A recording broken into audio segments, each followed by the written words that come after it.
बिस्मिल्लाहिर्रहमानिर्रहीम अस्सलामु अलैकुम डियर स्टूडेंट्स। मैं हूं हबीबुल्लाह कमर और आप देख रहे हैं the ITeducation.com YouTube channel. Dear students, the ITeducation.com YouTube channel के ऊपर मैंने आपके लिए एक सिलसिला शुरू किया है वर्चुअल यूनिवर्सिटी के शॉर्ट लेक्चर्स का। तो और उसके साथ मिड टर्म और फाइनल टर्म की प्रेपरेशन के लेक्चर्स भी इस पे मौजूद होंगे। तो इस सेमेस्टर के अंदर मैं CS 403 के लेक्चर्स तो रिकॉर्ड नहीं कर सका था डेटाबेस सिस्टम्स के। अलबत्ता मैंने 201, 304 और 504 और 401, 402, 302 4 से 5 सब्जेक्ट के शॉर्ट लेक्चर्स जो हैं वो तैयार करने स्टार्ट कर दिए थे। लेकिन CS 403 के स्टूडेंट्स के लिए मैं एक ज़बरदस्त किस्म का मैंने प्लान किया और मैंने 3 लेक्चर के अंदर सारे सिलेबस को कवर करने का एक प्लान बनाया है। आज का जो लेक्चर है इसके अंदर हम पहले 10 लेक्चर जो है ना उनको डिस्कस करेंगे। पहले 10 लेक्चर्स यानी 100 पेज जो हैं वो हम आज पढ़ लेंगे और इसके लिए हमें सिर्फ और सिर्फ 40 से 50 मिनट चाहिए, यानी 5 मिनट में एक लेक्चर। और अल्हम्दुलिल्लाह मैं गारंटी करता हूँ जी, मैंने हैंडआउट्स को ये हैंडआउट्स भी मैं आपके साथ शेयर कर दूंगा, ठीक है, अपनी वेबसाइट के ऊपर आप वहाँ से डाउनलोड कर लीजिएगा, हाईलाइटेड होंगे। और अगर आप इस लेक्चर्स को सुन लेंगे तो पहले 10 लेक्चर्स का कॉन्सेप्ट तो 100% आपको समझ में आ जाएगा। चूँकि इस दफ़ा जो ये करंट सेमेस्टर है ना, इसके अंदर हमारी जो फाइनल टर्म की वेटेज है वो 65% है। आमतौर पे 30% होती है, लेकिन इस दफ़ा 65% है हमारी, क्योंकि ये कोरोना की वजह से जो है वो स्टडी स्कीम जो है ना वो चेंज हुई है। और इसमें मिड टर्म का सिलेबस भी आना है और 1 से 45 तक सारे लेक्चर्स का सिलेबस आना है। बहरहाल आना है या नहीं आना है, आप इसको मिड टर्म के लिए भी यूज़ कर सकते हैं। जब नेक्स्ट सेमेस्टर के लोग ये वीडियो देख रहे होंगे तो उनके लिए ये मिड टर्म प्रेपरेशन की वीडियो होगी। और जो आज इस वीडियो को देख रहे हैं, जैसे कि ये फॉल 2020 में, तो उनके लिए ये फाइनल टर्म की प्रेपरेशन के लिए पहले 10 लेक्चर्स हम डिस्कस करने जा रहे हैं, जिसके अंदर 100 पेजेस आपके हैंडआउट्स के बनते हैं। मैं आपको आउटलाइन दिखाता हूँ जो आज हम डिस्कस करेंगे जी, उसके बाद फिर हम इसको स्टार्ट करते हैं जी। इसमें हम लेक्चर नंबर 1 से स्टार्ट करेंगे जी। आप देखें इसमें लेक्चर नंबर 1 हमारे पास है रिव्यू, और इसी तरह लेक्चर नंबर 2 को डिस्कस करेंगे, ठीक है, 3 को डिस्कस करेंगे, 4, 5, 6, 7, 8 और 9 और 10 एंटिटी रिलेशनशिप डायग्राम मॉडल तक हम मुकम्मल पढ़ लेंगे। इसमें DFD भी आ जाएगा, इसमें डेटाबेस का relational schema, logical schema, database designing process भी आ जाएगा, एंटिटीज़ का कॉन्सेप्ट भी है, डाटा फ्लो डायग्राम का कॉन्सेप्ट भी है, काफ़ी इम्पॉर्टेंट पार्ट है लेवल ऑफ डाटा का भी, और ये भी ठीक है ना। तो इस हवाले से आपको कोई प्रॉब्लम नहीं होगी इंशाल्लाह इसके अंदर जी। तो मैं उम्मीद करता हूँ कि आपको ज़रूर इस वीडियो से हेल्प मिलेगी, और ख़ास तौर पर ऐसे स्टूडेंट्स जो अपने जॉब की वजह से या किसी भी मसरूफियत की वजह से अपने टाइम को मैनेज नहीं कर पाते और वो शॉर्ट टर्म तैयारी करना चाहते हैं, तो उनके लिए भी ये वीडियो इंतहाई मुफीद होगी। तो स्टार्ट करते हैं जी हम आज का पहला सेशन पार्ट 1 हमारा, जिसके अंदर हम CS 403 डेटाबेस मैनेजमेंट सिस्टम जो है उसके पहले 10 लेक्चर्स जो हैं उनको हम डिस्कस करेंगे जी। हम में से सारे लोग जानते हैं इसको डिफाइन करना कि ये एक shared collection of logically related data होता है। इसको हम अब ये हमारे पेज किसी काम का नहीं है, ये सारे बंदों को जिस बंदे ने भी काम किया हुआ है उसे कम से कम डेटाबेस की जो बुनियादी टर्म्स है ना उनका उन्हें ज़रूर पता है। ये आ गया हमारे पास सबसे पहली चीज़, ट्रेडिशनल फाइल सिस्टम जी, जिसे आप फ्लैट फाइल डेटाबेस भी कहते थे। इस डायग्राम में आपको नज़र आ रहा है कि जो शुरू में डेटाबेस का स्ट्रक्चर था वो ये था कि जो एप्लीकेशन होती थी, हर एप्लीकेशन के साथ उसका डाटा जो है ना वो अलहदा से स्टोर हो रहा होता था। इसे फ्लैट फाइल डेटाबेस भी कहते थे और इसे फाइल प्रोसेसिंग सिस्टम भी कहते थे, ठीक है। इसमें प्रोग्राम और डाटा इंटरडिपेंडेंस होती थी, हर प्रोग्राम अपने डाटा के ऊपर ही डिपेंड कर रहा होता था। ये पुराना सिस्टम था, जिससे ये है डेटाबेस का सिस्टम ही था, लेकिन ये फ्लैट फाइल डेटाबेस सिस्टम कहलाता था। फिर इसके अंदर बहुत सारे बग्स आए जिसको डॉक्टर ई कोड ने जो है ना वो रिमूव किया, जो जिसमें डुप्लीकेशन ऑफ डाटा आया, इनकन्सिस्टेंसी ऑफ डाटा जो है वो इसके अंदर मौजूद थी। फिर हमारे पास आया डेटाबेस अप्रोच, उसमें क्या हुआ, यही लाइब्रेरी, यही सारा कुछ, ये एप्लीकेशन डेवलप की गई और सेंट्रली एक ही डेटाबेस के साथ इसको कनेक्ट कर दिया गया। तो डाटा इंटरडिपेंडेंस जो है वो डाटा इंडिपेंडेंस में चेंज हो गई, डाटा की जो डुप्लीकेशन हो रही थी वो रिड्यूस हो गई है, कंट्रोल्ड रिडंडेंसी में चली गई है, डाटा की जो इंटेग्रिटी है जो वो भी बेहतर हो गई है और डाटा शेयर हो रहा है, एक ही जगह पे डाटा को स्टोर करके। ये बेनिफिट्स हैं हमारे पास डाटाबेस के, जो हमें मिले एक टिपिकल डाटाबेस इन्वायरमेंट के अंदर। डाटा शेयरिंग है जी, डाटा इंडिपेंडेंस है, कंट्रोल्ड, रिडंडेंसी जीरो नहीं होती, याद रखिएगा, कभी भी मिनिमम होती है या कंट्रोल होती है डाटाबेस सिस्टम्स के अंदर। कभी आप ये ना देखिएगा कि रिडंडेंसी जो है ना वो जीरो हो गई, ऐसा पॉसिबल ही नहीं है। उसके बाद आ गई difference between data and information. हम जानते हैं डाटा रॉ फॉर्म में होता है, इंफॉर्मेशन प्रोसेस्ड फॉर्म में होती है। डाटा एप्लीकेशन मैनेजमेंट सिस्टम में आ जाए। डाटा एप्लीकेशन क्या होती है? वो प्रोग्राम जिसके अंदर हम डाटा को मैनेज करते हैं, और वो सबसे पहला प्रोग्राम है डाटाबेस मैनेजमेंट सिस्टम, डीबीएमएस जिसे हम कहते हैं। जैसे एक्सेस है हमारे पास, माइक्रोसॉफ्ट एसक्यूएल सर्वर है, और इसी तरह हमारे पास ओरेकल का नाम आपने सुना होगा, ठीक है ना। जो एडवांटेजेस हैं किसी भी डाटाबेस सिस्टम के वो देखें जी। डाटा कंसिस्टेंसी एडवांटेज है, सिक्योरिटी, बेटर डाटा सिक्योरिटी है, फास्टर डेवलपमेंट है, इकोनॉमी ऑफ स्केल है, यानी जब भी डाटाबेस बनती है तो इस बात को जहन में रख के बनती है कि इसको फ्यूचर के अंदर एक्सटेंड किया जाएगा। डाटाबेस, आज के डाटाबेस सिस्टम के अंदर ये भी मौजूद है कि एक वक्त में एक से ज़्यादा लोग उसके साथ कनेक्ट हो सकते हैं, उसको बैकअप किया जा सकता है, और खुदा ना खास्ता क्रैश की सूरत में हम उसे रिकवर भी कर सकते हैं। कंसिस्टेंसी का मतलब, ये मैंने जो है ना वो देखें, ये सारे हैंडआउट्स जो हैं वो कर दिए हैं। क्या मतलब है जी? जब हम चेंज करते हैं, चूंकि अब डाटा एक ही जगह पे मौजूद है, तो सेंट्रल जगह पे चेंज हो जाता है, जबकि पुराने को जेहन में रखते हुए। ये कुछ बातें ऐसी हैं जिसको समझने के लिए आपके जेहन में फ्लैट फाइल सिस्टम होना चाहिए। फ्लैट फाइल सिस्टम में आपका डाटा हर एप्लीकेशन के अंदर था, तो स्टूडेंट का डाटा, लाइब्रेरी का डाटा, तो वो तीन जगह पे सेव हो रहा था। कंसिस्टेंसी में चूंकि changes made to different occurrences of data should be controlled, अब डाटा है ही एक जगह पे, तो मल्टीपल जगह पे हम चेंज नहीं करेंगे बल्कि एक ही जगह पे करेंगे। इससे आपकी डाटा कंसिस्टेंसी जो है वो बेहतर होगी, ठीक है जी। डाटाबेस जो है, डाटाबेस के दरमियान और एप्लीकेशन के दरमियान एक स्ट्रॉन्ग सॉफ्टवेयर मौजूद है जिसे हम डाटाबेस मैनेजमेंट सिस्टम कहते हैं। आप एप्लीकेशन बनाते हैं सी शार्प में, जावा में, एच टी एम एल में, पी एच पी में, और आप अपनी डाटाबेस बनाते हैं जाके पी एच पी, माई एस क्यू एल में, एम आई, और माइक्रोसॉफ्ट एसक्यूएल सर्वर में या ओरेकल में। तो ये तीन नाम क्या हैं? ये डीबीएमएस हैं। तो वो खुद उनकी सिक्योरिटी खुद इतनी स्ट्रांग है कि आपको जो है ना वो सिक्योर फॉर्मेट के अंदर जो है ना वो डाटा एक्सेस मिलेगी जी, ठीक है। फास्टर एप्लीकेशन डेवलपमेंट इसका एक बेनिफिट है। इकोनॉमी ऑफ स्केल है जी, share data stored in a location for different purpose है। फ्यूचर के अंदर जो है वो आप इस डाटा को मजीद इन्हांस कर सकते हैं। कंकरेंसी, एक ही वक्त में साइमल्टेनियसली, एक ही वक्त में एक से ज़्यादा लोगों के साथ डाटा शेयर हो रहा होता है। तो ये डीबीएमएस जो है, इसके अंदर ये खसूसियत होती है कि वो बड़े आराम से जो है वो ट्रांजैक्शन मैनेजमेंट सिस्टम की मदद से कंकरेंसी को कंट्रोल करता है। ये डीबीएमएस की, प्रोग्रामर को कोई नहीं ज़रूरत होती ये सारी चीज़ें मैनेज करने की। प्रोग्रामर सिंपली कोड लिखता है और ये सारी चीज़ें डीबीएमएस खुद से हैंडल कर रहा होता है, ठीक है जी। रिकवरी की फैसिलिटी और बैकअप की फैसिलिटी भी मौजूद है। ये कुछ बेनिफिट्स हैं हमारे पास। अगर हम बात करें इसके नुकसानात की, तो इसमें हाई कॉस्ट है डेफिनेटली।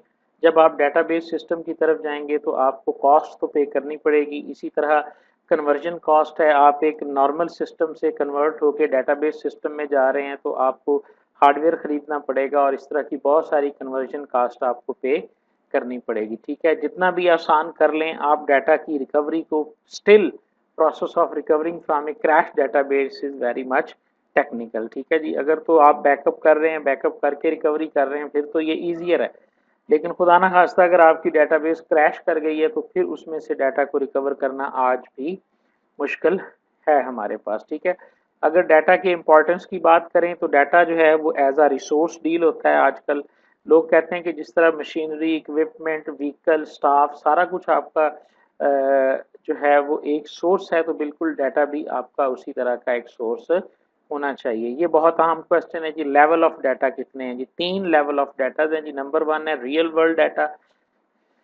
जितनी भी रियल वर्ल्ड एंटिटी है जिसका नाम दिया जा सकता है, बुक है, स्कूल है, लाइब्रेरी है, ठीक है, स्टूडेंट सिस्टम के अंदर स्टूडेंट है, टीचर है, ये सारी चीज़ जो है ये रियल वर्ल्ड है। और इसके बारे में हम क्या डाटा स्टोर करते हैं?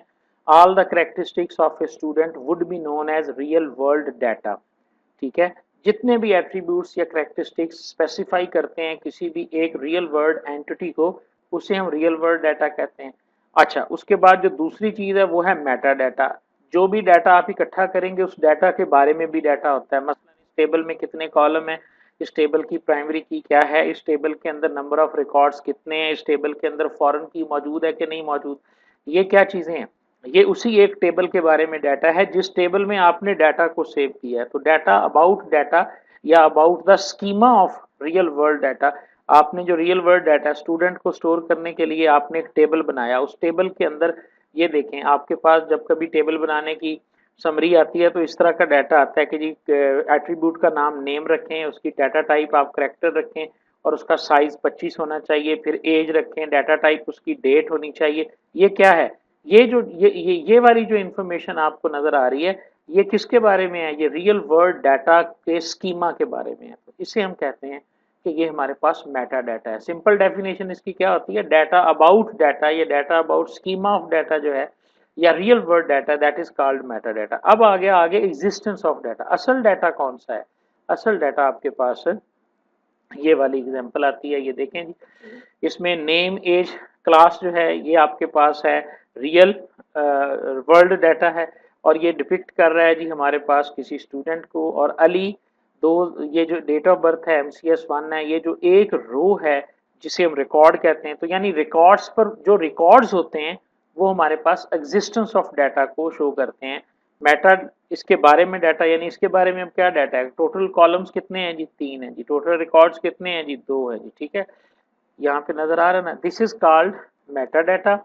और स्कीमा क्या है, यही स्कीमा है इसका कि 3 कॉलम है जी, 3 रोज हैं जी। और रियल वर्ड एग्जिस्टेंस क्या है कि ये एक स्टूडेंट के बारे में है जिसका नाम एज और क्लास हम जो है ना वो डिफाइन कर रहे हैं। तो अब हम जब पर्टिकुलरली बताएंगे कि अली का नाम अली है, एज उसकी ये है और क्लास उसकी MCS1 है, तो ये हमारे पास एग्जिस्टेंस डाटा जो है ना वो कहलाएगा। इस तरह करके यानी इसके लेवल्स होते हैं। रियल वर्ल्ड डाटा होता है जिसके अंदर आप एंटिटी और एट्रीब्यूट्स की बात करते हैं। मेटा डाटा होता है जिसके अंदर आप उसके एट्रीब्यूट्स के नाम, डाटा टाइप और सर्टेन कंडीशंस लगाते हैं। और आपके पास जो एक्चुअल डाटा मौजूद होता है जिसे आप डाटा अक्रेंसेस कहते हैं वो ये है S001 आमर CS101। ये लेवल ऑफ डाटा हमारे पास हो गए। डेटाबेस सिस्टम के यूजर्स कितने किस्म के होते हैं जी, एक तो हमारे पास एप्लीकेशन प्रोग्रामर होता है जिसने उस डेटाबेस का एप्लीकेशन प्रोग्राम लिखना है, जिसे आप फ्रंट एंड डेवलपर भी कह सकते हैं, ठीक है जी। एक वो बंदा है जिसके लिए ये सिस्टम बनाया जा रहा है। ये दो तरह के हो सकते हैं, बिल्कुल ही अनपढ़ जिसको कोई पता नहीं है डेटाबेस क्या होती है, वो फॉर्म खोलता है, इनपुट कर देता है और प्रिंट के बटन पे क्लिक करता है और प्रिंट कर लेता है, ठीक है। किसी भी सुपर स्टोर के सेल्स काउंटर या इनवॉइस काउंटर पे खड़ा हुआ जो लड़का है वो नेव यूजर है, उसे कोई पता नहीं है क्या है, ठीक है। एक उनमें से थोड़ा सा सोफिस्टिकेटेड यूजर होता है, इसको डेटाबेस के बारे में थोड़े बेहतर राइट्स भी दिए होते हैं, ठीक है। यानी ये अकाउंट्स वगैरह क्रिएट कर सकता है, ये प्रिंट निकाल के दे सकता है, ये थोड़ा सा बेहतर होगा। तो एप्लीकेशन प्रोग्रामर्स होते हैं, एंड यूजर्स होते हैं जिसमें नेव और सोफिस्टिकेटेड आ गए। सोफिस्टिकेटेड बिल्कुल रॉ हैंड है, लेकिन सॉरी नेव जो है, सोफिस्टिकेटेड के पास क्या है, कुछ बेहतर राइट्स हैं as compare to naive user. ये डाटा को भी एक्सेस कर सकता है, डाटाबेस को भी। लेकिन जो असल होता है तीसरा बंदा वो है डेटाबेस एडमिनिस्ट्रेटर, जिसकी जिम्मेदारी होती है क्या करने की जी, बैकअप लेना है इसकी जिम्मेदारी, रिकवर करना है इसकी जिम्मेदारी, और इस पूरे डेटाबेस सिस्टम को इन फंक्शनल रखना, इसकी मेंटेनेंस रखना, इन फंक्शनल रखना जो है ये डेटाबेस एडमिनिस्ट्रेटर की जिम्मेदारी होती है, ठीक है। ये 4 किस्म के यूजर्स जो हैं वो इसके साथ इन्वॉल्व होते हैं। DBA की जो ड्यूटीज हैं वो स्कीमा को डिफाइन करना, एक्सेसेस वगैरह यानी यूजर अकाउंट बना के उनकी एक्सेस को कंट्रोल करना, बैकअप्स वगैरह लेना, ये सारा कुछ जो है ये हमारे पास डेटाबेस एडमिनिस्ट्रेटर की जिम्मेदारी होता है। ओके, स्कीमा डिजाइन हमारे पास क्या है, एक ऑर्गेनाइजेशन के अंदर जो बंदा ये बताता है, जो ऊपर अब अभी हम पढ़ के हैं, कौन कौन सी एंटिटीज होगी, उनमें कौन कौन से टेबल होंगे और उनका उनके अंदर कौन सी इंफॉर्मेशन हम, ये सारी चीजें जो हैं ये स्कीमा कहलाती हैं। तो स्कीमा को फाइनल आपका डेटाबेस एडमिनिस्ट्रेटर करता है और उसके बाद ये ग्रांट करता है यूजर राइट्स को, कितने यूजर होंगे, मैनेजर के राइट्स क्या होंगे, ठीक है, इसी तरह एडमिन के राइट्स क्या होंगे, ये सारे यूजर अकाउंट्स और उनके राइट्स को भी यही डिफाइन करता है। डिस्क स्पेस को मॉनिटर करना, चूंकि बैकअप इसने लेना है, इसे पता है रूटीन की ट्रांजैक्शंस कितनी हैं, डिस्क स्पेस, यानी ये इस तरह की जो टास्क हैं ये सारी की सारी आपकी डेटाबेस एडमिनिस्ट्रेटर की टास्क होती हैं। ठीक है जी। हमारे पास एक typical component of database environment क्या होते हैं, ये काफ़ी तफसील में यहाँ पे लिखा हुआ है, लेकिन इसकी एक आखिरी डायग्राम है जिसको हम देखेंगे तो हमें ये बातें सारी की सारी समझ आ जाएंगी। ये देखें जी, ये इसकी एक डायग्राम है जी, डेटाबेस का टिपिकल एनवायरनमेंट है जी। ये आपके पास एप्लीकेशन प्रोग्राम है, मैं इसको किस तरह से डिफाइन करूं, ठीक है जी। ये आपके पास आपकी वेब बेस्ड के अंदर खुलने वाला फॉर्म है जिसके अंदर आप डाटा फीड करते हैं, और ये दरमियान में डेटाबेस मैनेजमेंट सिस्टम है जो सर्वर के ऊपर इंस्टॉल है, और उस डेटाबेस मैनेजमेंट सिस्टम ने कोई ना कोई आपकी डेटाबेस क्रिएट की हुई है। इस डेटाबेस को डिज़ाइन किया है डेटाबेस डिज़ाइनर ने, लेकिन इसके साथ डेटाबेस एडमिनिस्ट्रेटर की मुशावरत भी शामिल है। और डेटाबेस एडमिनिस्ट्रेटर वो बंदा है जो डीबीएमएस को हैंडल कर रहा है, जो इसकी तमाम इन वर्किंग को कंट्रोल कर रहा है। एप्लीकेशन प्रोग्रामर वो है जिसने इसकी एप्लीकेशन डिज़ाइन की है, इसका फ्रंट एंड डिज़ाइन किया है, ठीक है जी। और एंड यूज़र वो है जिसने इस एप्लीकेशन को इस्तेमाल करना है, ठीक है जी। तो ये एक सिंपल सा स्ट्रक्चर है एक डेटाबेस एप्लीकेशन का। दुनिया की कोई भी डेटाबेस एप्लीकेशन है वो इन्हीं 3 लेयर के ऊपर जो है ना वो बनती है, जिसे आप जो है ना वो फ्रंट एंड कह देते हैं, इसे बिजनेस लेयर कह देते हैं, ये आपकी डाटा लेयर होती है, ठीक है। तो इसमें जो बंदे हैं आप देख लें, एंड यूज़र भी आ गया, एप्लीकेशन प्रोग्रामर भी आ गया, डेटाबेस एडमिनिस्ट्रेटर भी है और डिज़ाइनर भी है। तो जो सेंट्रल रोल है वो हमारे पास डेटाबेस एडमिनिस्ट्रेटर का होता है। डिज़ाइनर भी बना के फारिग, एप्लीकेशन प्रोग्रामर भी बना के फारिग है, लेकिन इसने इंटैक्ट रहना होता है ताकि ये सिस्टम जो है वो रनिंग हालत के अंदर रहे जी, ठीक है जी। आगे चलते हैं जी। तो आगे हमारे पास है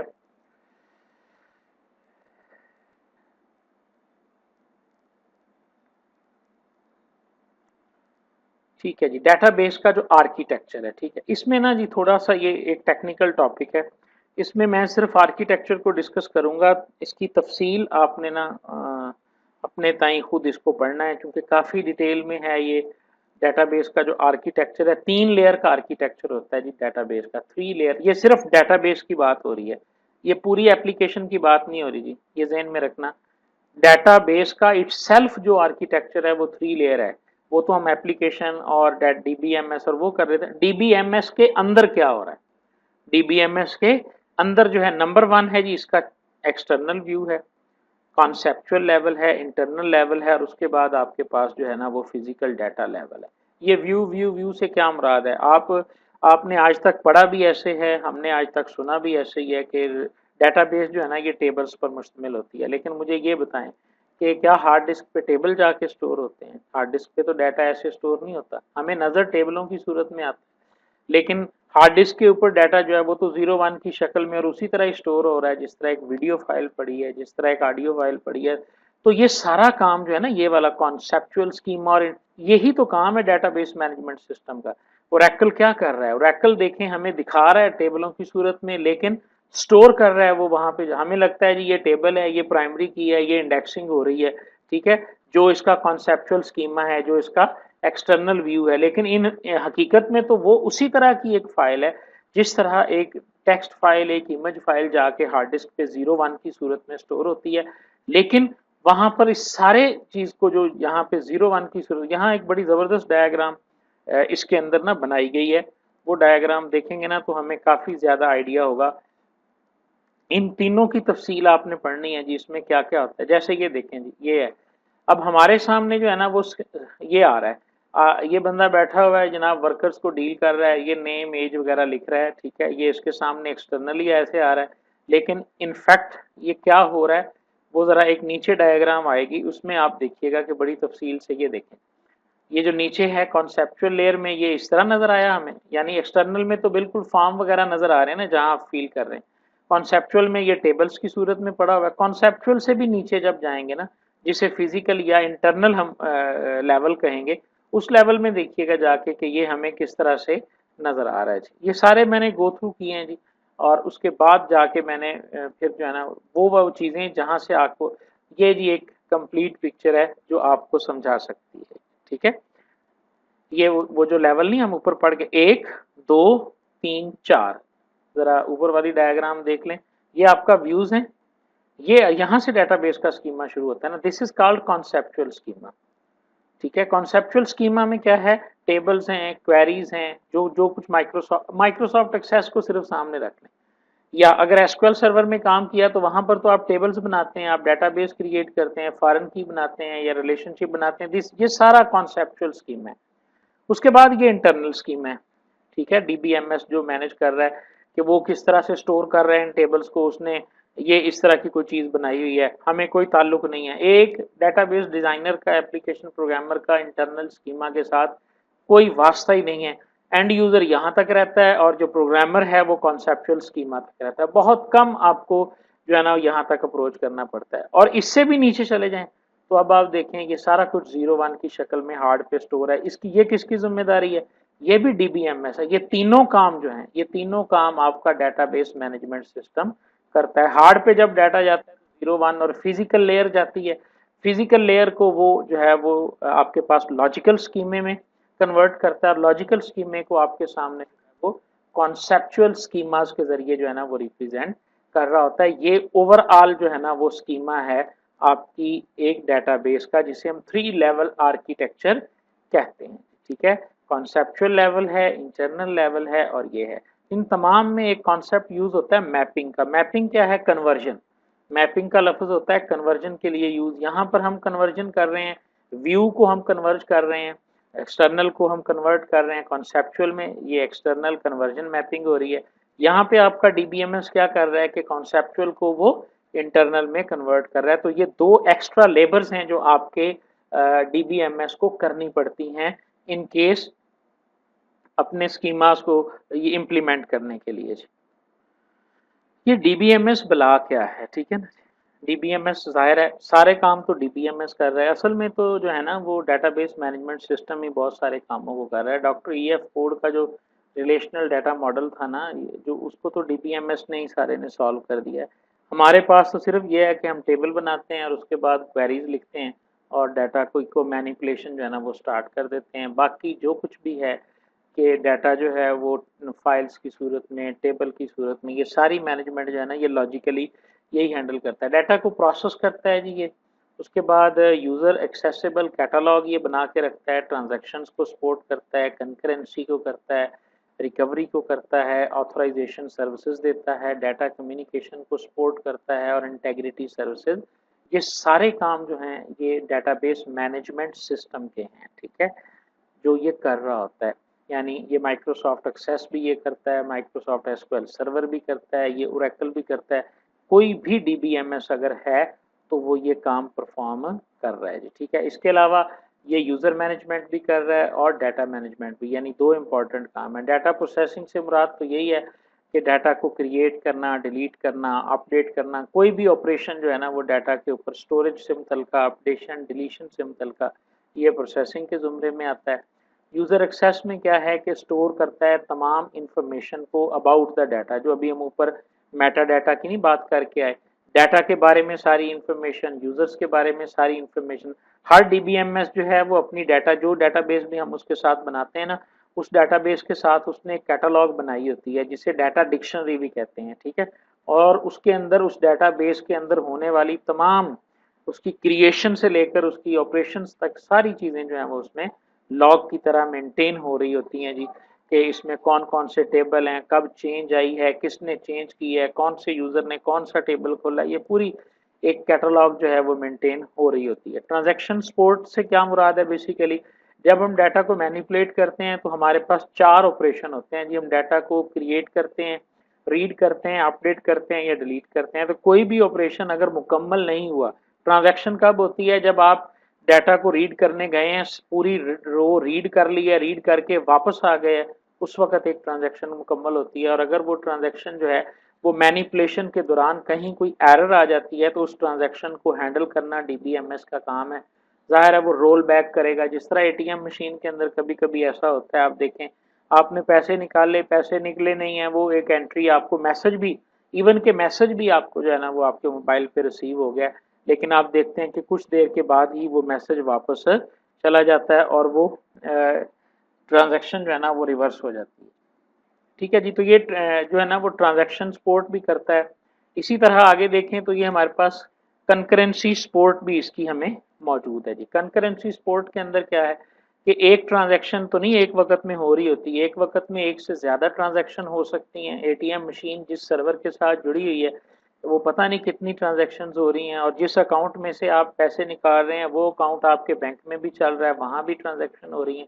तो साइमल्टेनियसली ट्रांजैक्शन अक्कर हो रही हैं, उन ट्रांजैक्शन को और यही कंकरेंसी कहलाती है। कंकरेंसी का मतलब क्या होता है जी कि जब आप एक ही वक्त में एक से ज़्यादा ट्रांजैक्शंस को हैंडल करते हैं तो ये कंकरेंसी कहलाती है। तो इसकी सपोर्ट भी डीबीएमएस के पास होती है। रिकवरी की सहूलतें ये देता है, ऑथराइजेशन की सहूलतें ये देता है जी, और इसी तरह डाटा को कम्युनिकेट करने की, अगर आप सेंट्रल डाटाबेस की बात कर रहे हैं तो उस वक्त सारी कम्युनिकेशन की जो सपोर्ट है वो डीबीएमएस प्रोवाइड करता है। ठीक है जी।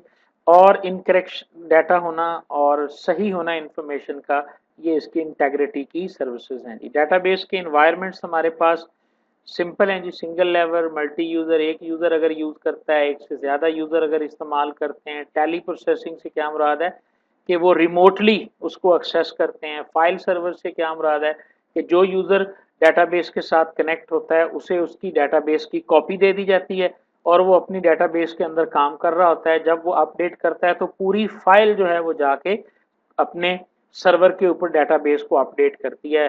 क्लाइंट सर्वर के अंदर जो होता है वो यूजर का कनेक्शन डायरेक्ट जो है वो डाटाबेस से ही होता है। यानी फाइल सर्वर में और क्लाइंट सर्वर में ये फर्क होता है। जब फाइल सर्वर ऑलमोस्ट खत्म हो चुका हुआ है, इसमें बड़ा एक नेटवर्क ओवरहेड होता था कि पूरा एक डीबीएम एक डाटाबेस है उसकी पूरी कॉपी जो है डीबीएमएस की यूजर को अलॉट करनी पड़ती थी, यूजर उसमें काम करता था, फिर पूरी कॉपी जो है वो दोबारा रीड एंड राइट करनी पड़ती थी। लेकिन क्लाइंट सर्वर में क्या हो रहा है कि आपका जो मल्टी यूजर इन्वायरमेंट है वो डायरेक्टली आपकी मशीन जो है वो कनेक्टेड है आपके डेटाबेस के साथ। इसमें कुछ भी ऐसा नहीं है और ये बेस्ट सूटेड सिस्टम है फॉर लार्ज एंटरप्राइजेस।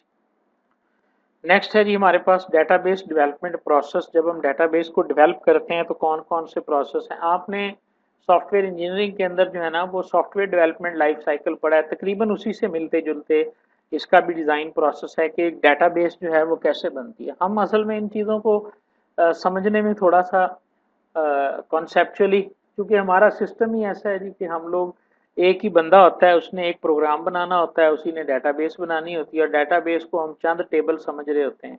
और एक ही बंदा जो है ना वो अपने फाइनल प्रोजेक्ट में डेटाबेस डिज़ाइनर भी होता है, डेटाबेस एडमिनिस्ट्रेटर भी होता है और एप्लीकेशन डेवलपर भी होता है। हम चूंकि एक ही बंदा ये सारे काम कर रहा होता है तो हम कंसेप्चुअली इन बातों को समझ ही नहीं पाते।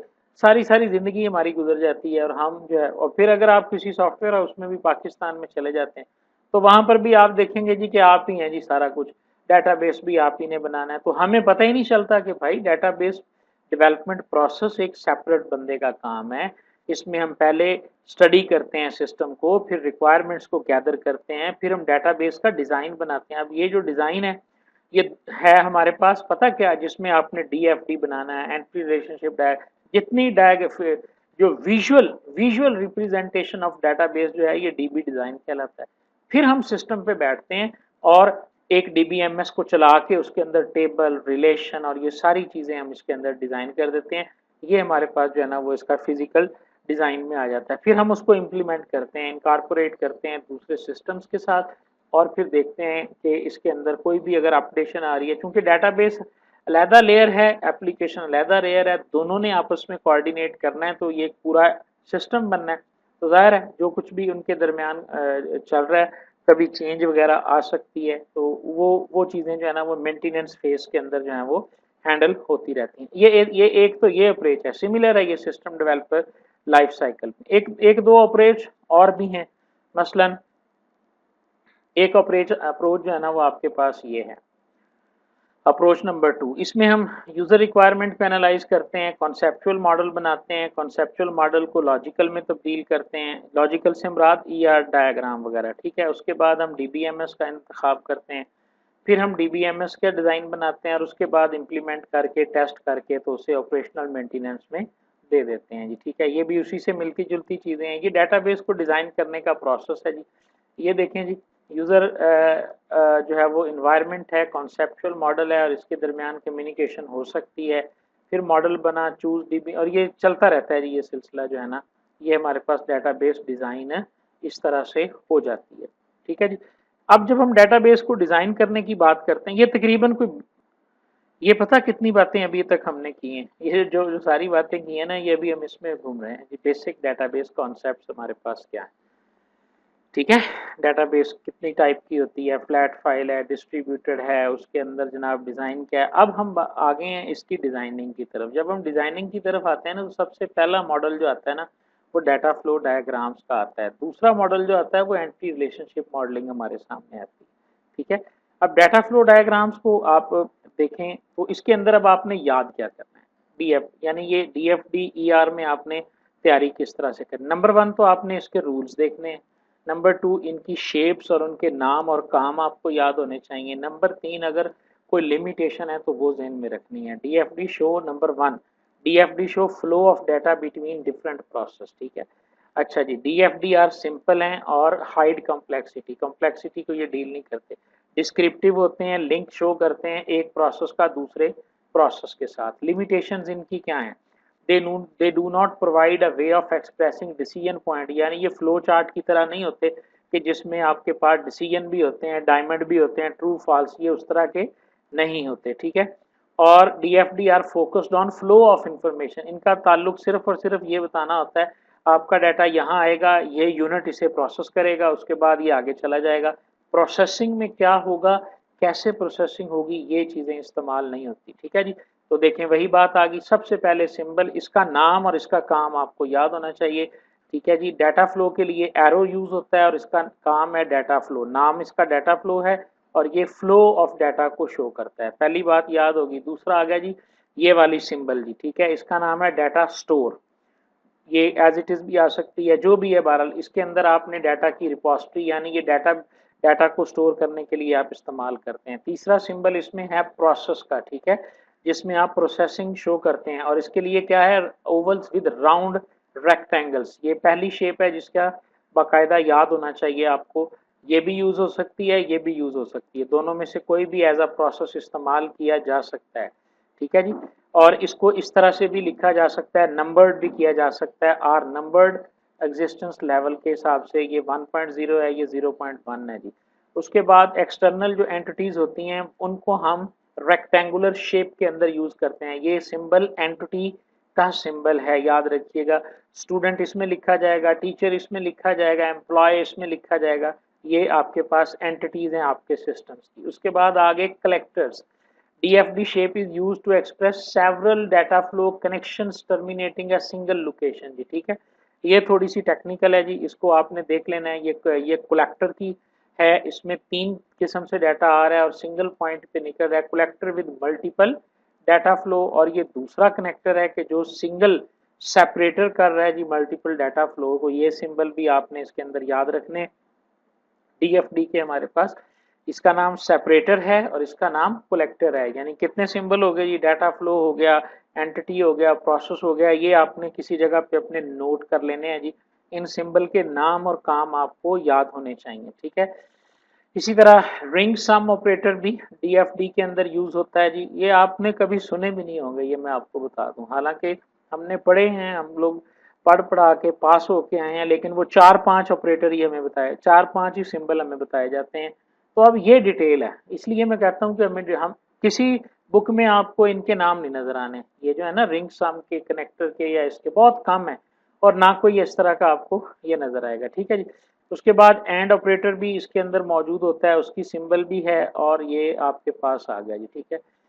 डीएफडी की टाइप्स 3 होती हैं। कॉन्टेक्स्ट होता है बिल्कुल, और उसके बाद लेवल 0 होता है, डिटेल होता है। कॉन्टेक्स्ट डायग्राम क्या है, which provide at least amount of detail about working of a system, ठीक है। have the following properties, always consist of single process and describe single system, यानी आप एक सिस्टम को दरमियान में रख देते हैं, ये परचेज सिस्टम है, ठीक है, और उसके इर्द गिर्द जो है वो आप दूसरे सिस्टम लगा के उनको इस तरह मेंशन कर देते हैं। ये यानी जब आप अपने सिस्टम, पूरे सिस्टम को सेंटर में रख के एक डायग्राम से शो करते हैं, तो ये आपकी कॉन्टेक्स्ट डायग्राम है। जब आप इनको, इसकी बात करते हैं लेवल 0 की, ठीक है, जब आप लेवल 0 में आ गए तो अब क्या कर रहे हैं, आप अब आप उसकी एंटिटीज के साथ जो है ना, ये देखें जिसमें भी आपने एडमिशन सिस्टम को सेंटर में रखा है, ये भी आपका कॉन्टेक्स्ट लेवल डीएफडी है। लेवल 1 में आ जाएं आप। लेवल 1 में आपने क्रिएट करना है, डिस्टिंक्ट मॉड्यूल्स हैं आपके पास, ये डायग्राम आपको शो करेगा लेवल 1 का जी, ठीक है जी। उसके बाद आगे हमारे पास डाटा मॉडल्स, वो हमारे पास थे डाटा डीएफडी जो था वो सिस्टम को मॉडल करने का जरिया था। अब हमने डाटा को मॉडल करना है, जो हम डाटा बेसिस के अंदर स्टोर करने आ रहे हैं। तो सबसे पहला मॉडल जो है वो ईआर मॉडल है हमारे पास, और ये हमारे जिस आउटलाइन को हम फॉलो करने की कोशिश कर रहे हैं उसके अंदर हमारा ये दूसरा टॉपिक है, ठीक है। ईआर मॉडल के लिए भी अगर आप देखें तो आपके पास इसके अंदर वो सारी सिंबल्स का आपको पता होना चाहिए कि ईआर मॉडल हमारे पास क्या होता है जी, और उसकी सिंबल्स हमारे पास क्या हैं। अगर आप इसको गूगल करें तो मैंने यहाँ पे कहीं खोला था ईआर मॉडल को ना, मुझे जहाँ तक याद है यहाँ पे मैंने शायद किसी जगह ईआर मॉडल को खोला था। ये ये रिलेशनल था, ये रिलेशनल अलजेब्रा था, डेटा इंडिपेंडेंस था, किधर गया, मैंने यहाँ पे किसी जगह खोला था जी। तो सिमेंटिक मॉडल्स में ये सारे आपको थोड़ा सा आइडिया इनका होना चाहिए जी। ऑब्जेक्ट ओरिएंटेड डाटा मॉडल ये मॉडर्न अप्रोच है। इसी तरह रिकॉर्ड बेस्ड हैं, ये रिलेशनल डाटा मॉडल भी कहलाता है जी, ठीक है। और जो डाटा मॉडल्स हैं ये हायरार्किकल हो सकते हैं, नेटवर्क बेस्ड या रिलेशनल हो सकते हैं। ये भी रिलेशनल डाटा मॉडल भी आपको सारा का सारा आना चाहिए जी। ये तो सिंपल है, रिलेशनल डाटा मॉडल मुश्किल नहीं है, और ये हमारी आउटलाइन का हिस्सा भी है। ये देखें आगे हमारे पास आएगा, मेरा ख्याल है ये देखें रिलेशनल डाटा मॉडल यहाँ तक, और उसके बाद रिलेशनल अलजेब्रा, ये दो बड़े टॉपिक्स हैं जो हम इसके अंदर कवर करेंगे जी, ठीक है। रिलेशनल डाटा मॉडल की मैं आपको थोड़ा सा आइडिया दिखाता हूँ। रिलेशनल डाटा मॉडल ये मैंने खोला हुआ था, relational data model and relational algebra, ये इकट्ठा जो है ना, वो मैंने कहा था ना कि जहाँ से मर्जी पढ़ लें, जो लिखेंगे आपके सामने। ये मैंने रिलेशनल मॉडल खोला, ये बिल्कुल आसान है, ये आप में से सबको आता है, यानी ये सबसे आसान टॉपिक आपका ये है, ठीक है। रिलेशनल डाटा मॉडल में ये मतलब एट्रीब्यूट क्या है, टेबल्स क्या हैं, टप्पल, रिलेशनल स्कीमा क्या है, हम पढ़ के आए हैं, degree, cardinality, column, relational instance, relational की, एट्रीब्यूट, डोमेन। यानी जब हम डाटा को टेबल्स की सूरत में, ये वो जो डॉक्टर ईएफ कोड का पेश किया हुआ मॉडल है ना, this is called relational model, के डाटा आप एक टेबल की सूरत में स्टोर करेंगे। ये आपकी प्राइमरी की होगी, ये आपके टपल्स होंगे, ये आपके एट्रीब्यूट्स होंगे, डोमेन होंगे जो मैक्सिमम वैल्यू एक कॉलम में आ सकती है, ठीक है। कॉलम्स कह सकते हैं, एट्रीब्यूट्स कह सकते हैं, फील्ड्स कह सकते हैं, ठीक है। फिर इसके ऊपर रेफरेंशियल इंटेग्रिटी कॉन्स्ट्रेंट्स लगते हैं। डोमेन का कॉन्स्ट्रेंट क्या होता है कि जो बताता है कि इस डोमेन में मैक्सिमम वैल्यू, अगर आपने इंटीजर रख दिया है, नंबर रख दिया है, तो उसका क्या मतलब है, नंबर तो आ सकता है, करेक्टर नहीं आ सकता। की कॉन्स्ट्रेंट्स जो हैं ये प्राइमरी की और फॉरेन की पर मुश्तमिल होते हैं। रेफरेंशियल इंटेग्रिटी कॉन्स्ट्रेंट्स होते हैं इंसर्शन और डिलीशन और अपडेशन के ऊपर, कि जब डाटा अपडेट होगा, डिलीट होगा, तो उस वक्त रिलेशनशिप के दौरान जो है ये किस तरह से परफॉर्म होगा, ये रेफरेंशियल इंटेग्रिटी के कॉन्स्टेंट्स होते हैं, ठीक है। इनको हम तफसील में देखेंगे उसी तरतीब के साथ, लेकिन मैं जस्ट एक व्यू बता रहा हूँ आपको कि ये आपके पास रिलेशनल डाटा मॉडल है, ठीक है। इसी तरह ये एक डॉक्यूमेंट है, यहाँ पे मैंने खोली थी, मेरा ख्याल है हाँ, ये वाली, इसके अंदर उसने हायरार्किकल मॉडल के बारे में भी बताया, ठीक है। और इसी तरह इसके अंदर उसने नेटवर्क मॉडल के बारे में भी बताया है, और उसके बाद उसने रिलेशनल मॉडल के बारे में भी बताया है, जो डॉक्टर एजर कोड का पेश करता था, जिसमें हमारे पास ये वाली सारी ऑप्शन थी, जिसकी बुनियाद के ऊपर रिलेशनल डाटाबेस जो है वो मार्ज वजूद में आया था, जिसके हम कहते हैं जी, ठीक है। बहरहाल जी, उसके बाद अगर हम बात करें डाटाबेस के डिज़ाइन की, ये हम पढ़ आए हैं। कॉन्सेप्चुअल डिज़ाइन है, ठीक है, लॉजिकल डिज़ाइन है, जो 3 लेयर आर्किटेक्चर नहीं हम पढ़ के है, ये बेसिकली वो है हमारे पास। कॉन्सेप्चुअल डिज़ाइन के लिए हम ईआर मॉडल को यूज़ करते हैं, और इसी तरह हम ईआर मॉडल की तरफ मेरा ख्याल है बढ़ रहे हैं। नेक्स्ट जो हमारे पास टॉपिक आने वाला है एंटिटी, बिल्कुल वही है जी, ईआर डाटा मॉडल जी। जिस तरह वो डाटा फ्लो को जाहिर करता था, नंबर 1 तो ये एक सिमेंटिक मॉडल है, नंबर 2 ये एंटिटीज और उनके दरमियान रिलेशनशिप को जाहिर करता है, ये फ्लो ऑफ डाटा को यूज नहीं करता। ये जेहन में रखिएगा, ये फ्लो ऑफ डाटा नहीं बताता, ये सिर्फ ये बताता है कि आपके सिस्टम में कितनी एंटिटीज हैं, उसके एट्रीब्यूट्स कितने हैं, और उन एंटिटीज का आपस में रिलेशनशिप क्या है। एंटिटी किसी सिस्टम में क्या होती है, हाँ हाँ, ये बड़ा अहम सवाल है जी। जितने जो भी रियल वर्ल्ड ऑब्जेक्ट होता है ना उसको हम एंटिटी कहते हैं। ये आसान लफ्जों में मैं आपको बता रहा हूँ जी। आप एक लाइब्रेरी सिस्टम की बात कर लें, उसमें स्टूडेंट है, रियल वर्ल्ड है, बुक है, रियल वर्ल्ड है, इशू रजिस्टर है, रियल वर्ल्ड है। तो ये सारे के सारे जो ऑब्जेक्ट्स हैं इसकी एक टाइप होगी एंटिटी की, उसका एक इंस्टेंस होगा और उसके सेट्स मौजूद होंगे। टाइप से मुराद हमारे पास type of entity can be defined its name labelled items, ये सारी चीज़ें उसकी टाइप हैं। जैसे it could be person, place, event. मसलन आप स्टूडेंट का नाम लें, ये टाइप है। आप बुक का नाम लें, ये भी उसकी एक टाइप है। ठीक है, ये उसकी नेचर, उसकी टाइप को जो है ना वो डिफाइन करता है।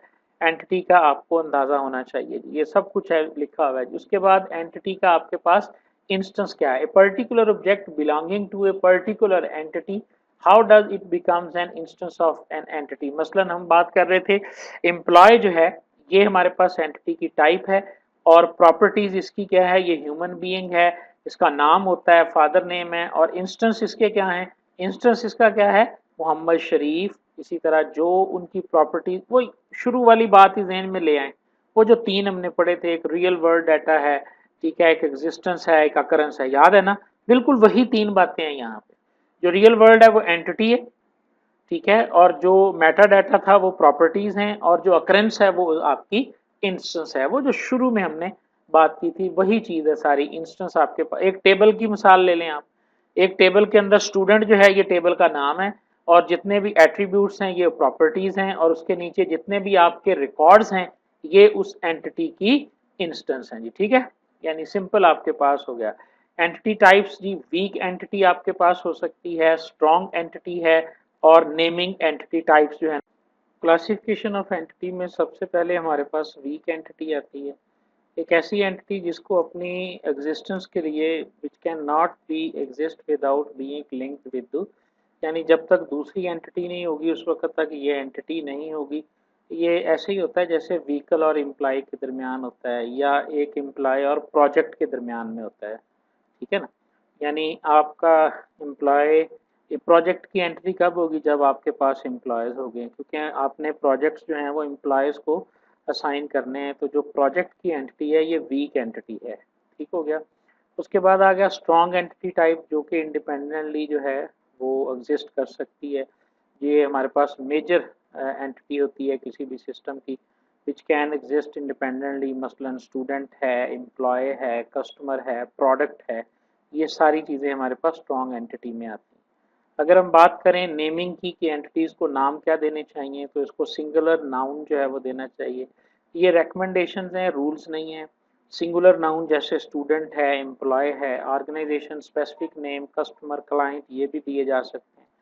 कैपिटल में नाम लिखने चाहिए और एब्रीवेशंस में भी लिखे जा सकते हैं, लेकिन वो कंसिस्टेंसी होनी चाहिए। सिंबल्स इसके लिए ईआर मॉडल में हम क्या यूज़ करते हैं जी, स्ट्रॉन्ग एंटिटी के लिए एक रेक्टेंगुलर बॉक्स और उसके अंदर कैपिटल में उसका नाम, और वीक एंटिटी के लिए डबल लाइंड रेक्टेंगुलर होगी और उसी तरह उसका नाम उसके अंदर लिखा जाएगा। ये पहली सिंबल इसमें होते ही जी थोड़े से यूज़ हैं। उसके बाद एट्रीब्यूट आ जाता है आपका। एक एंटिटी के जितने भी प्रॉपर्टीज़ होती हैं वो सारे के सारे उसके एट्रीब्यूट्स कहलाते हैं। जैसे स्टूडेंट है तो इसका स्टूडेंट आईडी जो है, और इसी तरह उसका नेम जो है, उसका सेमेस्टर जो है, ये सारे के सारे जो हैं ये इसके एट्रीब्यूट्स कहलाएंगे। और जब इसके अंदर हम वैल्यूज़ लिखेंगे, मोहम्मद हफीज़ है, नूर मोहम्मद है, 37 है, तो ये इसके इंस्टेंस कहलाएंगे, या जिसे हम रिकॉर्ड वगैरह भी कहते हैं। कोई कहता है इंस्टेंस ऑफ मोहम्मद हफीज़ क्या है, ये हमारे पास इंस्टेंस है, यह हमारे पास एट्रीब्यूट है। तो याद रखिएगा ये इंस्टेंस है, ये एट्रीब्यूट नहीं है। ठीक है जी। और एट्रीब्यूट्स हमारे पास, उसकी हर एट्रीब्यूट की कोई ना कोई एक पर्टिकुलर डोमेन होती है। डोमेन से क्या मुराद है, maximum values that can be entered in that particular name. जैसे जब हम नेम की बात करते हैं तो नेम की डोमेन क्या है जी, ये करैक्टर्स पर मुश्तमिल हो सकता है जी। इसमें डॉलर साइन आएगा, कभी नहीं आएगा जी। इसमें कुछ स्पेशल सिंबल आएगा, @ नहीं आएगा। तो नेम आ सकता है, स्पेस आ सकती है, करैक्टर्स आ सकते हैं, स्पेस आ सकती है ज़्यादा से ज़्यादा। ठीक है। इसी तरह एम्प्लॉय एंटिटी के अंदर अगर हम बात करें डेट ऑफ बर्थ की, तो उसमें नंबर और स्लैश आ सकती है। तो ये डोमेन होती है हमारे पास किसी भी नॉर्मली डिफाइंड डोमेन आमतौर पे डाटा टाइप ही कहलाती है, लेकिन कुछ एडिशनल कॉन्स्ट्रेंट्स हम इसके ऊपर लगा देते हैं। जैसे हमने इंटीजर बना दिया तो कितना उसका मैक्सिमम साइज हो, फ्लोट बता दिया तो क्या साइज हो, अगर हमने कैरेक्टर ही रखी है तो कितने नंबर ऑफ कैरेक्टर्स उसके अंदर होंगे, ये इस तरह करके इसकी डोमेन बन जाती है। ठीक है, एट्रीब्यूट का सिंबल क्या है, ये आपने एंटिटी लिखनी है और इसके साथ लाइन लगा के इस तरह ओवल आपने ड्रॉ करना है। इस ओवल के अंदर आपने जो नाम लिखना है ये एट्रीब्यूट कहलाएगा। मसलन हमारे पास एट्रीब्यूट्स जो हैं वो सिंगल हो सकते हैं, कंपोजिट हो सकते हैं, single valued, multi valued, stored और डिराइव्ड हो सकते हैं। ठीक है, सिंगल और कंपोजिट हमारे पास क्या है, अगर एट्रीब्यूट सिंगल है और एक ही उसका नाम है, जैसे हमारे पास डेट ऑफ बर्थ जो है ना ये कंपोजिट है, इसमें मंथ भी होता है, इसमें हमारे पास जो है वो, लेकिन स्टूडेंट नेम जो है ये हमारे पास सिंगल है। तो इस तरह कुछ ना कुछ, अगर एड्रेस की बात करें तो ये भी मल्टी वैल्यूड होता है, क्योंकि इसके अंदर हाउस नंबर भी होता है, स्ट्रीट भी होती है, एरिया कोड भी होता है। तो ये मल्टी कंपोजिट हमारे पास जो है वो एट्रीब्यूट कहलाता है। सिंगल वैल्यूड वो होता है जिसमें एक ही वैल्यू आती है, सिंगल वैल्यू उसकी होती है। मल्टी वैल्यूड हमारे पास वो होते हैं जिनकी जो है वो मल्टीपल वैल्यूज होती हैं। मसलन हॉबीज़ का आपने अगर फील्ड बनाया हुआ है तो हॉबीज़ के फील्ड के अंदर ज़ाहिर है एक से ज़्यादा वैल्यूज भी आ सकती हैं। तो ऐसे एट्रीब्यूट्स जो हैं ये मल्टी वैल्यूड एट्रीब्यूट्स से कहलाते हैं। जो स्टोर्ड और डिराइव्ड का कॉन्सेप्ट है, इससे मुराद ये है ऐसा एट्रीब्यूट जिसमें हम खुद से वैल्यू स्टोर करते हैं। आमतौर पे तकरीबन हर के अंदर हम खुद से स्टोर करते हैं, लेकिन सम टाइम हम ऐसा करते हैं कि एक ऐसा एट्रीब्यूट भी होता है जिसके अंदर जो वैल्यू है ना वो हम कभी टाइप नहीं करते, कोई दूसरी एट्रीब्यूट्स की बुनियाद पे कैलकुलेट होती है और कैलकुलेट होके जाके वहाँ पे स्टोर हो जाती है। ठीक है ना, ये मसलन अगर एम्प्लॉय का हमारे पास for example we may store name, father name, address of the employee, but age जो है ना ये can be computed from the date of birth. तो एज जो है ये हमारे पास एक ड्राइव्ड एट्रीब्यूट है, जबकि डेट ऑफ बर्थ जो है ये हमारे पास एक स्टोर्ड एट्रीब्यूट कहलाएगा। ये सिंबल आगे जी एंटिटी रिलेशनशिप डायग्राम के अंदर सिंगल के लिए सिंगल ओवल होगा, कंपोजिट के लिए जैसे यहाँ पे आप एड्रेस लिख देंगे और आगे स्ट्रीट नंबर, ये उसके कंपोजिट की निशानी होगी। मल्टी वैल्यूड के गिर्द उसी तरह डबल लाइन होगी। जो डिराइव्ड होगा उसके इर्द गिर्द जो है वो आप एक डॉटेड लगाएंगे। ये वो सिंबल्स हैं जो एट्रीब्यूट्स के लिए ER डायग्राम में यूज होते हैं। ये एक एग्जांपल है एक मुकम्मल एंटिटी रिलेशनशिप डायग्राम की। तो इसमें से आप अपने आप को चेक कर सकते हैं जी। नंबर 1, अगर मैं आपसे सवाल पूछूं जी एंटिटी का नाम क्या है, तो एम्प्लॉय है। ठीक है जी, उसके बाद पूछता हूं जी कि इसमें जो हमारे पास कंपोजिट एट्रीब्यूट है वो कौन सा है, तो उसका नाम एड्रेस है जी, और इसके अंदर स्ट्रीट और हाउस नंबर है। ठीक है, इसी तरह हमारे पास डिफरेंट एट्रीब्यूट्स जो है ना वो जाहिर कर रहे हैं, तो आप इनको यहाँ से पहचान कर सकते हैं और इनके नाम और इनकी टाइप्स जो हैं वो आपको अंदाज़ा होना चाहिए।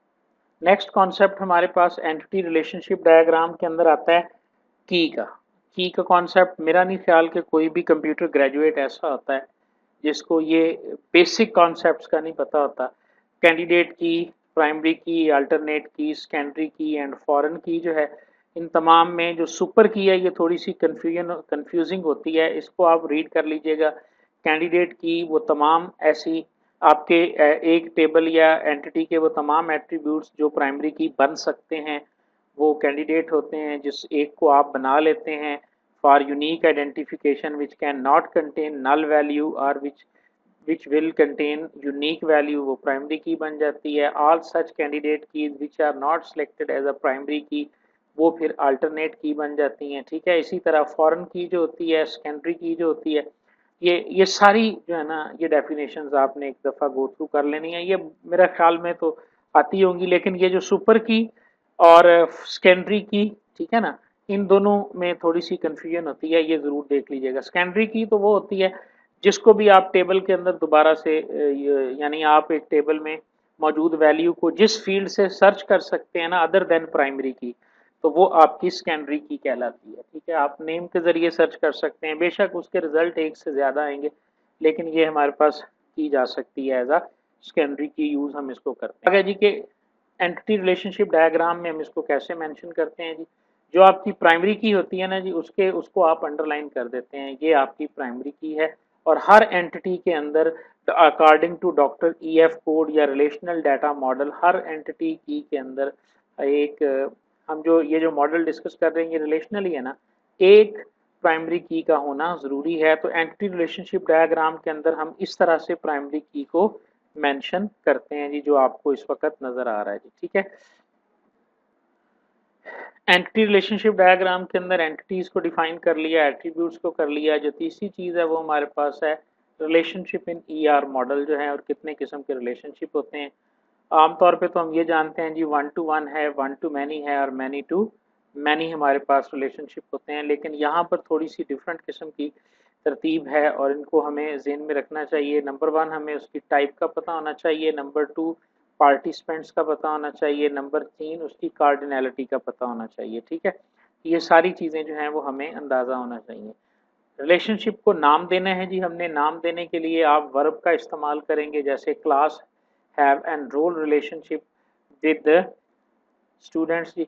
अब ये देखें जी, एम्प्लॉय जो है वर्क्स फॉर अदर एम्प्लॉय, ये वर्कर है, ये मैनेजर है, और ये वर्क्स फॉर, इसके अंदर ये डायमंड का सिंबल यूज होता है जी रिलेशनशिप के लिए, और इसके अंदर आपने कोई ना कोई वर्ब जो है वो लिखनी होती है लाजमी, तभी आपका ये रिलेशनशिप इस तरह से शो होगा, ठीक है जी। सिंबल और रिलेशनशिप क्या है जी, डायमंड है, diamond is doubled if one of the participant is independent, और participant are connected with continuous lines, line साथ में लग जाएंगी, और ये रिलेशनशिप हमारे पास आइडेंटिफाइबल हो जाएगा जी। ये देखें जी, डिपार्टमेंट है और उसके बाद फैकल्टी है, डिपार्टमेंट का हायर्स करता है फैकल्टी को, तो ये हमारे सामने रिलेशनशिप आ गया जी। टाइप्स ऑफ रिलेशनशिप हैं जी, नंबर 1 यूनरी, ये वो मैं बात कर रहा था कि हम समझते हैं जी 1 to 1, 1 to many और many to many है, नहीं जी। नंबर 1 यूनरी रिलेशनशिप है, अगर एक एंटिटी अपने आप के साथ रिलेशनशिप बनाती है और वो रिलेशनशिप जो है वो यूनरी रिलेशनशिप कहलाएगा। अगर दो एंटिटीज जो हैं वो आपस में रिलेशनशिप बनाती हैं, दो एंटिटीज जो हैं, तो इन्हें हम बाइनरी रिलेशनशिप कहेंगे जी, ठीक है। जैसे स्टूडेंट है और ये क्लास है, इसके दरमियान रिलेशनशिप है। टर्नरी रिलेशनशिप ये क्या है जी, कि जब तीन एंटिटीज आपस में रिलेशनशिप बना रही हैं तो ये टर्नरी रिलेशनशिप कहलाएगा आपके पास। ये तो होगी इनकी नेचर होगी। एन अरे रिलेशनशिप भी होता है, जब तीन से भी ज़्यादा बढ़ जाएं तो फिर हम इसे एन अरे इंटरनेशनल रिलेशनशिप जो है वो कहते हैं। अगर हम बात करें कि रिलेशनशिप की कार्डिनैलिटी कितनी है, तो फिर वो वाला कॉन्सेप्ट आता है जी कि ऑप्शनल 1 है, मैंडेटरी 1 है, ऑप्शनल मैनी है, और मैंडेटरी मैनी है, और साथ ही सिंबल लिखे हुए हैं जी इसके, जिसे हम 1 to 1 मैपिंग कहते हैं, ठीक है जी। अगर आपकी x और y के दरमियान एग्जैक्टली 1 रिलेशन है, और इसी तरह मैनी टू 1 है, जिसको 1 to मैनी भी अक्सर कहा जाता है, ठीक है। फिर 1 to मैनी वही वाला रिवर्स है, और फिर मैनी टू मैनी का रिलेशनशिप जो है वो एग्जिस्ट करता है जी। ये सिंबल हैं जी हमारे पास 1 to मैनी के, इस तरह से भी शो हो सकते हैं, 1 इस तरह लिखा जाता है, और मैनी जो है ये देखें आप, तीन लाइनें लगी हुई हैं इधर, और अगर आप देखें यहाँ पे तो ये मैनी टू 1 है, मैनी ऑन लेफ्ट आ गया है, और 1 जो है वो राइट। अच्छा, फिर इसमें देखें ऑप्शनल के लिए भी सिंबल यूज़ किया गया है, और मैंडेटरी के लिए भी सिंबल यूज़ किया गया। ऑप्शनल के लिए ये ओ सा बना हुआ है, और मैंडेटरी के लिए ये ओ जो है वो यहाँ से ख़त्म कर दिया गया, इस तरह का सिंबल है। मैनी टू मैनी ऑप्शनल जो है तो दोनों तरफ ये ओ का सिंबल बना हुआ है, ठीक है। और इसी तरह अगर मैनी टू 1 ऑप्शनल है तो फिर आपके पास ये वाला सिंबल है। अच्छा, इसकी अल्टरनेट भी हैं, ज़रूरी नहीं है कि यही सिंबल आपने यूज़ करने हैं, अदर नोटेशंस भी मौजूद हैं। ये भी है जी, 1 to मैनी है, मैनी टू 1 है, और मैनी टू मैनी है। अच्छा, इसी तरह ऐसे भी लिखा जाता है 1 m, m1 और m2 m, और इसके अलावा आपने देखा होगा कि 1 और डॉट, बाज़ लोग यहाँ पे स्टारिक लिख देते हैं, ठीक है, बाज़ लोग इन्फिनिटी का सिंबल भी यूज़ करते हैं। तो ये डिफरेंट वे हैं रिलेशनशिप को की कार्डिनैलिटी को डिफाइन करने के लिए, ठीक है जी। उसके बाद है रोल। एक रिलेशनशिप में एक एंटिटी का क्या है, रिकर्सिव रिलेशनशिप होता है, अगर एक एंटिटी अपने आप से रिलेशनशिप बनाती है। मल्टीपल रिलेशनशिप होते हैं जी, अगर एक एंटिटी एक से ज़्यादा रिलेशनशिप जो है वो दूसरी एंटिटी से बना रही होती है, ठीक है। और इसी तरह डिपेंडेंसीज जी, जब रिलेशनशिप मौजूद होता है तो जाहिर है एक एंटिटी दूसरे एंटिटी पे फिर डिपेंड भी कर रही होती है, तो डिपेंडेंसीज जो है ना वो उनके दरमियान अक्कर होती हैं। जाहिर है डिपेंडेंसीज को हम पढ़ेंगे तो फिर ही हम नेक्स्ट मोस्ट इम्पॉर्टेंट टॉपिक है हमारे पास नॉर्मलाइजेशन का ना, तो फिर हम उसकी तरफ मूव करेंगे, ठीक है। तो नॉर्मलाइजेशन के अंदर जाने से पहले ये डिपेंडेंसीज है और ये 97 पेज पे हम पहुंच चुके हैं जी। हमने बात की थी कि आज हम 100 पेजेस को, क्योंकि लंबा सिलेबस है तो 100 पेजेस को हम डिस्कस करेंगे जी। इसमें सबसे पहले है जी एग्जिस्टेंस डिपेंडेंसी। इससे क्या मुराद है कि जब आप की दो एंटिटीज के दरमियान रिलेशनशिप मौजूद है, तो इसका मतलब है वो जो पहले हम पढ़ के आए थे ना, जो स्ट्रॉन्ग और वीक एंटिटी वाला कॉन्सेप्ट था। स्ट्रॉन्ग और वीक एंटिटी के दरमियान जो डिपेंडेंसी होती है वो एग्जिस्टेंट डिपेंडेंसी होती है, ठीक है। अगर एक रिलेशनशिप एम्प्लॉय और प्रोजेक्ट के दरमियान है तो प्रोजेक्ट एग्जिस्ट नहीं कर सकता जब तक एम्प्लॉय नहीं होगा, ठीक है। और अगर एग्जिस्ट करने जो जो एग्जिस्टेंस डिपेंडेंसी मौजूद है और जो डिपेंडेंट एंटिटी है जैसे प्रोजेक्ट है, अगर उसकी अपनी खुद की कोई प्राइमरी की नहीं है, अलहदा से टेबल नहीं है, तो वो फिर आइडेंटिफाइड डिपेंडेंसी कहलाएगी। और अगर उसका खुद से नाम और अलहदा से टेबल मौजूद है, एंटिटी मौजूद है, और उसकी पहली प्राइमरी की, ये प्राइमरी की तो बता रही है कि ये इसके साथ है, लेकिन ये इसकी अपनी भी एक की और एट्रीब्यूट और पहचान मौजूद है, तो इस सूरत के अंदर ये रेफरेंशियल डिपेंडेंसी जो है ना, ये कहलाएगी जी, ठीक है। तो ये थे हमारे पास, ये हमारा जो आज का हमारा जो ऑब्जेक्टिव था ना जी, वो अचीव हो गया हुआ है। हमने entity relationship modelling basic concepts जो हैं और आरडीबीएमएस रिलेशनल मॉडल, ये काफ़ी डिटेल में जो है ना वो हमने चीज़ें पढ़ ली हैं। ये कंटेंट ज़्यादा था, ठीक है ना, लेकिन इसमें हमने बहुत कुछ पढ़ लिया हुआ है बेसिक कॉन्सेप्ट्स के अंदर ना। बाकी नेक्स्ट ये सिंपल एसक्यूएल है, स्ट्रक्चर्ड क्वेरी लैंग्वेज। इसमें हम क्रिएट वगैरह का सिंटैक्स देखेंगे, इंसर्ट का, सिलेक्ट का। रिलेशनल अलजबरा मशहूर चीज़ है, रिलेशनल मॉडल हमने देख लिया था। रिलेशनल अलजबरा एक सेपरेट चीज़ है, इसका हमें पता होना चाहिए। डिज़ाइन डेटाबेस क्या है ये हम पढ़ चुके हैं, ठीक है। फंक्शनल डिपेंडेंसी और नॉर्मलाइजेशन ये भी हम देखेंगे, ठीक है जी। ट्रांजैक्शन प्रोसेसिंग क्या होती है ये भी हम ऑलरेडी इसके ऊपर जो है ना वो थोड़ा सा आइडिया जो है वो हमें हो चुका हुआ है जी। थैंक यू वेरी मच जी, बहुत शुक्रिया। नेक्स्ट